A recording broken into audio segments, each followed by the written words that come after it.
Assalamualaikum warahmatullahi wabarakatuh. Salam sejahtera dan selamat siang buat kita semua. Perkenalkan, nama saya M. Arsyad Bahri dengan nomor induk mahasiswa 1803012553, mahasiswa Universitas Sumatera Utara, Fakultas Pertanian Program Studi Agroteknologi. Baiklah, di sini saya akan membahas dua soal. Yang pertama tentang bagaimana perkembangan ekspor dan sumbangan devisa produk kakao saat ini. Yang kedua, jelaskan apakah saat sekarang biji coklat atau biji kakao di Indonesia masih jarang difermentasi dengan alasan bukti dan contoh. Baik, saya akan menjawab soal yang pertama, yaitu bagaimana perkembangan ekspor dan sumbangan devisa produk kakao saat ini. Indonesia merupakan negara yang besar. Hampir setiap provinsi ada seluruh tanaman kakao, mulai dari Aceh hingga ujung Papua, kecuali di Provinsi DKI Jakarta. Indonesia merupakan produsen kakao terbesar nomor 6 di dunia.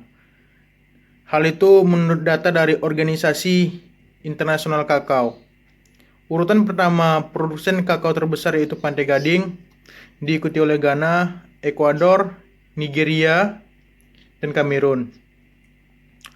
Produksi kakao dari tiap tahun ke tahun di Indonesia meningkat. Contohnya, produksi kakao makin meningkat tuh pada tahun 2010. Jumlah yang dihasilkan sekitar 700.000 ton, dengan Indonesia mendapatkan keuntungan devisa sebesar 1,63 miliar dolar Amerika Serikat. Menurut data terakhir yang dihimpun oleh Kementerian Perindustrian Indonesia tahun 2018, Indonesia berhasil mengambil keuntungan dari devisa kakao sebesar 1,13 miliar dolar dengan nilai ekspor mencapai 85% sebanyak 328.329 ton.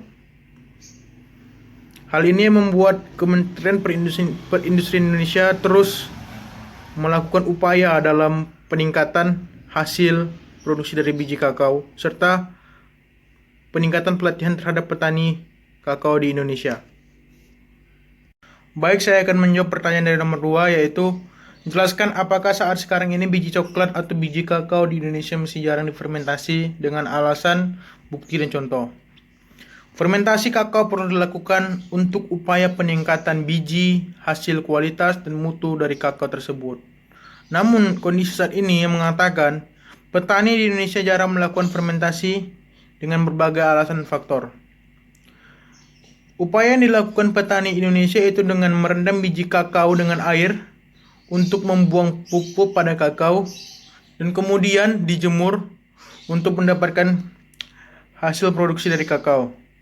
Alasan petani Indonesia jarang melakukan fermentasi ialah karena dari segi harga jual, fermentasi kakao yang telah difermentasi dan kakao yang tidak difermentasi tidak berbeda jauh.